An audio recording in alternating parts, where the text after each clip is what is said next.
الشیطان الرجیم بسم اللہ الرحمن الرحیم الذین یؤمنون بالغیب صدق اللہ مولانا العظیم۔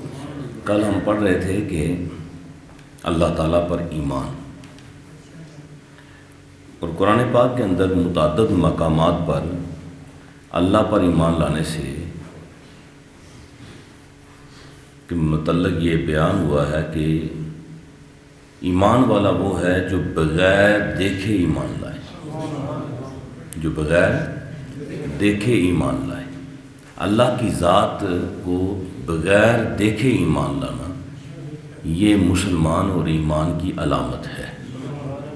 اب میں نے کل اس پر یہ عرض کیا تھا کہ کئی لوگ ہیں وہ یہ کہتے ہیں جب دیکھا ہی نہیں ہے تو کیوں مانیں، جب ایک چیز کو دیکھا ہی نہیں ہے۔ جو لوگ دیکھنے کی وجہ سے ہر چیز کو مانتے ہیں وہ یہ اعتراض کرتے ہیں کہ جب اللہ کو ہم نے دیکھا ہی نہیں ہے تو پھر ہم اللہ کو کیوں مانیں۔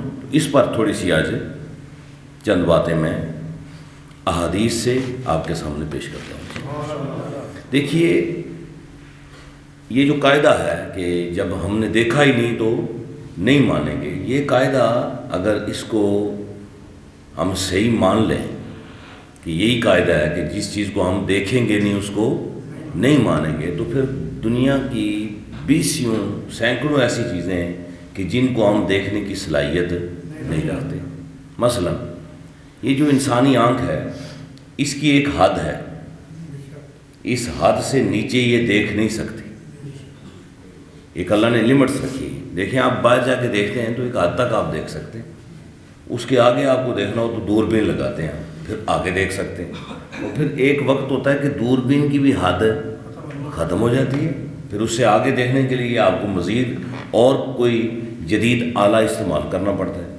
اسی طرح یہ آنکھ دور کتنا دیکھتی ہے اس کی بھی اللہ نے ایک حد رکھی ہے، اور قریب کتنا دیکھتی ہے یہ بھی اللہ نے حد رکھی ہے۔ مثلا دیکھیے، دور دیکھتی ہے، جب قریب اگر کہے تو زیادہ دیکھنا چاہیے، لیکن بسا اوقات یہ ہوتا ہے کہ کوئی چیز کو آپ ایسے کر دیں بالکل آنکھ کے قریب تو نظر، اس کا مطلب ہے اس کی دیکھنے کی لمٹس ہیں، اللہ نے حدود رکھی ہیں، نہ یہ زیادہ دور دیکھ سکتی ہے نہ زیادہ قریب دیکھ سکتی ہے، ایک میکسیمم اللہ تعالیٰ نے اس کی صلاحیت کو رکھا۔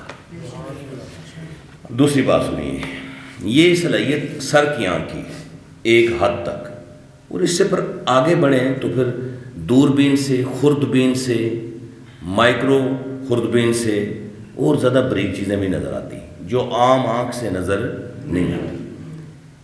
یہ ماپنے کے آلے ہوتے ہیں، کلومیٹر چلے جائیں، گز چلے جائیں، میٹر نیچے آتے جائیں تو کہتے ہیں جی ملی میٹر آ جاتا ہے، سینٹی میٹر آ جاتا ہے، سینٹی میٹر سے نیچے ہوتا ہے نینو میٹر، اور یہ بہت باریک ہوتا ہے، اتنا باریک ہوتا ہے کہ عام خوردبین بھی اسے نہیں دیکھ سکتی۔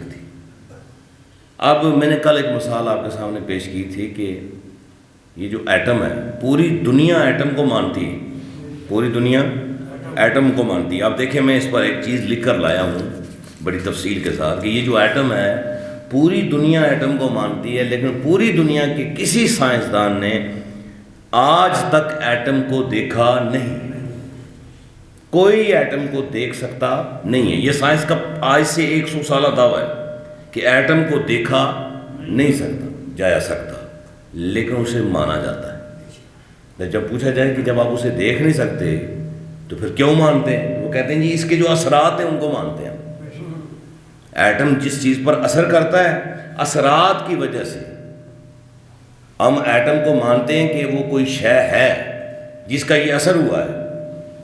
تو اللہ تعالیٰ ارشاد فرماتا ہے یہ جو کائنات جو ساری چل رہی ہے، یہ جو کائنات کے آپ کو اثرات نظر آ رہے ہیں، سورج اپنے مدار میں گھوم رہا ہے، چاند اپنے مدار کے اندر ہے، صبح جو ہوتی ہے وہ رات کے اندر داخل نہیں ہوتی، اور رات صبح کے اندر داخل نہیں ہوتا، ہر چیز کو اللہ نے اپنے ایک مدار کے اندر رکھا ہے۔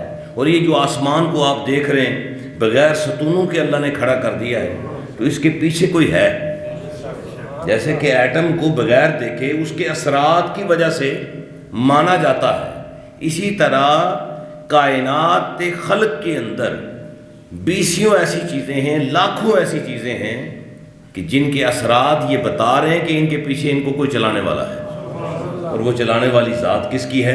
اللہ کی ذات۔ اب اس کی دوسری مثال دیکھیے کہ یہ اگر قاعدہ بنا دیا جائے کہ جو میں نہیں دیکھوں گا وہ نہیں مانوں گا، تو دنیا کا کوئی نظام چل ہی نہیں سکتا۔ خاص طور پر دیکھیے نوجوان جو ہوتے ہیں، جو ان کو گمراہ جب کیا جاتا ہے، وہ کہا جاتا ہے کہ جب ہم دیکھ نہیں سکتے تو ہم مانیں گے کیوں؟ تو سائنسی دنیا کے اندر اگر آپ چلے جائیں تو سائنس یہ بتاتی ہے، اس کی تفصیل جو نوجوان پڑھتے ہیں نا وہ ریسرچ کیا کریں، اس پر غور و فکر کیا کریں کہ سائنس اگر کوئی تجربہ کر دیتی ہے۔ ابھی سائنس یہ کہتی ہے کچھ سالوں سے کہ چاند نظر آنے سے پہلے پیدائش ہو جاتی ہے اس کی، یہ آپ نے سنا ہوگا 25 گھنٹے پہلے اس کی، لیکن وہ دوربین سے بھی نظر، تو ہم مانتے ہیں جی پیدائش ہو گئی ہے اس کی۔ اب میرا پہلا سوال یہ ہے کہ چاند کیا ہر مہینے پیدا ہوتا ہے؟ کیا ہر مہینے چاند پیدا ہوتا ہے؟ یہ چاند گھٹتا ہے یا بڑھتا ہے؟ یہ جو گھٹ کے کبھی چاند ہے جی اتنا سا شروع ہوتا ہے، سٹارٹ ہوتا ہے، اور بڑھتے بڑھتے پورا 14ویں کا چاند بن جاتا ہے، اور پھر 14ویں سے کم ہوتے ہوتے پھر 0 پہ آ جاتا ہے۔ یہ چاند گھٹتا بڑھتا ہے یا یہ زمین چکر لگاتی ہے؟ تو جب لوگ اس چیز پر غور و فکر نہیں کرتے تو وہ کہتے ہیں کہ جب ہمیں نظر نہیں آتا تو ہم اس کو کیوں مانیں؟ اب میں دوسری مثال دیتا ہوں، پھول نظر آتا ہے، نظر آتا ہے نا پھول، اس کی خوشبو نظر آتی ہے؟ آپ پتیوں کو مانتے ہیں، خوشبو کو بھی مانتے ہیں، لیکن آپ کو نظر نہیں آتی خوشبو۔ کسی کو خوشبو نظر آئی ہے لیکن ہم مانتے ہیں، کیسے اسمیل کرتے ہیں، آپ کی حس کہتی ہے کہ یہ ہے، اس کا مطلب ہے آپ کو نظر نہیں آتی لیکن آپ نے اس چیز کو کیا کیا؟ مان لیا۔ اللہ وحدہ لا شریک کی ذات وہ ہے، اللہ نے ارشاد فرمایا الذین یؤمنون بالغیب۔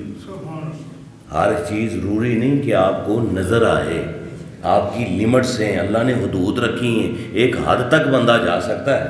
اور اللہ نے اپنے متعلق کیا حد رکھی ہے کہ نبی پاک علیہ الصلوۃ والسلام کو اللہ نے جب معراج کروائی نا تو جبرائیل امین حضور کو ساتھ لے کر چلے، اور تمام راستے بتاتے ایک حد اللہ نے جبرائیل کی بھی مقرر کی ہے۔ جس جگہ پر آ کر جبرائیل بھی رک گیا، اس سے آگے جبرائیل بھی نہیں جا سکا، تو اس سے آگے بھی حضور گئے، اور پھر اس سے آگے جو منازل طے ہوتی گئی وہ انسانی فہم و ادراک کے اندر، جو جبرائیل کی فہم و ادراک کے اندر نہیں آ سکتی، وہ عام انسان کے فہم و ادراک کے اندر کب آ سکتی ہیں؟ لیکن ماننا پڑے گا۔ اگر کوئی بندہ کہ جی میرے ذہن میں نہیں آتا تو اس کا ذہن کیا ہے؟ سوچنے والی بات ہے کہ وہ اتنا بڑا ذہن کیسے اس کا ہو گیا؟ کیا سارا قرآن و حدیث یا سارا سائنسی علم اس نے حاصل کر دی ہے؟ کہ جی میرے ذہن میں نہیں آتا، میں نہیں مانتا۔ یہ جو میں نہ ماننے والی بات ہے اس کو جہالت پر مبنی کہتے ہیں، اسے جہالت کہتے ہیں۔ اللہ نے قرآن پاک کے اندر پھر ارشاد فرمایا کہ ایمان والے وہ ہیں جو بغیر دیکھے مانتے ہیں۔ جنت کو کسی نے نہیں دیکھا، جہنم کو کسی نے نہیں دیکھا، لوح محفوظ کو کسی نے نہیں دیکھا، عرش و کرسی کو کسی نے نہیں دیکھا، ان ساری چیزوں کو ہم بغیر دیکھے کیا کرتے ہیں؟ مانتے ہیں۔ کیوں کہ اگر یہ قاعدہ لگا دیا جائے کہ دیکھیں گے تو مانیں گے، تو پھر دنیا میں جو بیسیوں چیزیں آپ مان رہے ہیں، آج بارش ماپنے کا آلہ بھی آ گیا ہے، درجہ حرارت ماپنے کا آلہ بھی آ چکا ہے، زمین کے اندر لگا کے چیزیں دیکھنے والا آلہ بھی آ گیا ہے، اور جو وہ دیکھتا ہے وہ کہتا ہے۔ مثال کے طور پر اسی ایٹم کو لے لیں تو ایٹم، میں نے کہا کہ جو ہوتا ہے نا نینو میٹر ہوتا ہے، اس کا جو دیکھنے کا سائز ہوتا ہے وہ 200 سے 500 نینو میٹر ہوتا ہے کہ اس سے وہ چیز دیکھی جا سکتی ہے، لیکن ایٹم کا جو خود سائز ہے وہ 1/10 کا ہے، 1/10 جو ہے وہ ایٹم کا سائز ہے، جو اس آنکھ سے بھی دیکھا نہیں جا سکتا۔ ہاں اس سے بعد پتہ نہیں اگر سائنس ترقی کرے اگلے 100 سالوں میں تو شاید کوئی وقت ایسا آ جائے کہ کہیں جی کہ ایٹم کو دیکھنے کے لیے آلہ تیار ہو گیا ہے، لیکن ابھی تک ایٹم کو دیکھا۔ لیکن یہ جتنے بھی نوجوان بیٹھے ہوئے ہیں، آپ نے دیکھا کہ ایٹم کو 3 حصوں کے اندر سائنسدانوں نے تقسیم کیا ہوا ہے۔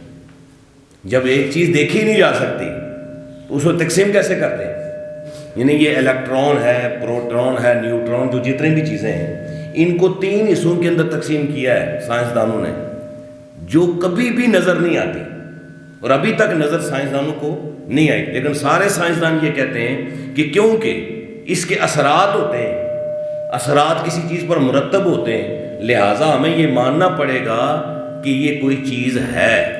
تو اللہ کے نبی صلی اللہ علیہ وسلم کی ایک حدیث پاک ہے، حضور علیہ الصلوۃ والسلام نے فرمایا، کیا تم کائنات کو نہیں دیکھ رہے ہو؟ سبحان اللہ۔ یہ کائنات کے اندر چلنے والی ہر چیز کو نہیں دیکھ رہے ہو؟ اگر تم اس پہ غور و فکر کرو، 500 سے زیادہ مرتبہ اللہ نے قرآن میں فرمایا تفکر کرو، غور و فکر کرو کہ تم دیکھ نہیں رہے ہو کہ یہ نظام کو کون چلا رہا ہے، اس کے پیچھے کوئی ذات ہے، اور وہ ذات ہے اللہ کی ذات ہے۔ تو الذین یؤمنون بالغیب، ایمان والے وہ ہیں جو بغیر دیکھے مانتے ہیں ان چیزوں کو جن کا اللہ نے حکم دے دیا ہے، ان کو بغیر دیکھے مانتے ہیں۔ ان میں جو سب سے بڑا ٹاپ کا عقیدہ ہے نا، وہ ہمارا عقیدہ ہے، عقیدہ توحید ہے، کہ اللہ کی ذات جسم سے پاک، مکان سے پاک، ہر جگہ پر موجود ہے، جسے دیکھا تو نہیں جا سکتا لیکن مانا جاتا ہے۔ اللہ عمل کی توفیق عطا فرمائے۔ الصلاۃ والسلام علیکم یا رسول اللہ۔